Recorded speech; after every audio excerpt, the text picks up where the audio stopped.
1000 எபிசோடில் இது வந்து 13வது நாள். இது என்ன சீரீஸ்னா ராமேஸ்வரம். ஆமாங்க, ராமேஸ்வரம் கோயிலுக்கு தான் ஃபேமிலியாக போயிருந்தோம். ராமேஸ்வரம் போகலான்னு பிளான் பண்ணி வெள்ளிக்கிழமை நைட்டு 9 மணிக்கெலாம் கிளம்பிட்டோம். கிளம்பி சனிக்கிழமை 6 மணிக்கெலாம் கோயிலுக்கு வந்து சேர்ந்தாச்சு. கோயிலுக்கு எங்கள் ஃபேமிலி மட்டும் வரல, மொத்தம் 3 ஃபேமிலி வந்திருந்தோம் டிராவல்ஸ் பேசி. ராமேஸ்வரம் கோயிலுக்கு நான் போனதை வச்சு சொல்கிறேன். நீங்கள் ஹோட்டல் புக் பண்ணுறதா இருந்தால் ஒரு நாளைக்கு 1200 ரூபாய் பே பண்ணுற மாதிரி இருக்கும். நீங்கள் ஏசி ரூம் புக் பண்ணுற மாதிரி இருந்தால் ஒரு நாளைக்கு 1500 ரூபாய் பே பண்ணுற மாதிரி இருக்கும். உங்கள் வசதிக்கு ஏற்ற மாதிரி புக் பண்ணிக்கோங்க. என்ன கேட்டால் நார்மலே ஓகே தான் அப்படின்னு நினைக்கிறேன். நாங்களும் ஃப்ரெஷ் அப் ஆகிட்டு ஆற்றுக்கு வந்துட்டோம் தலைமுழுகலான்னு சொல்லி. ஆனால் நாங்கள் அங்கே ஒரு பெரிய தப்பு பண்ணிட்டோம். நாங்கள் பண்ண தப்பை நீங்களும் பண்ணிடாதீங்க. அது என்னதுன்னா,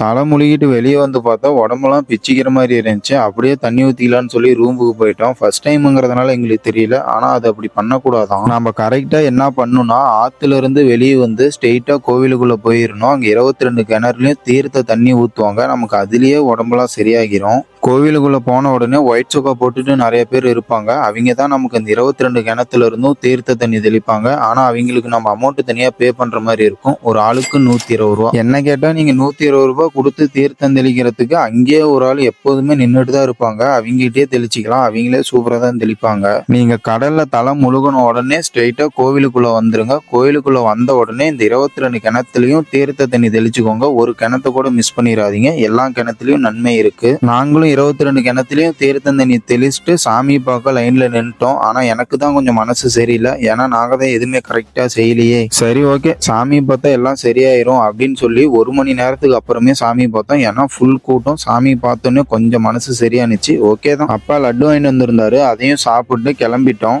யாரும் கோயிலுக்கு வரும்போது கருப்பு துணி போட்டுட்டு வராதீங்க. அது கொஞ்சம் அவாய்ட் பண்ணிக்கோங்க. உண்மையை சொல்ல போனால் கோயிலுக்கு வந்தது எனக்கு சந்தோஷமாக தான் இருந்துச்சு. பார்ட் 2ல தனுஷ்கோடியில் சந்திப்போம். டாடா, பாய்.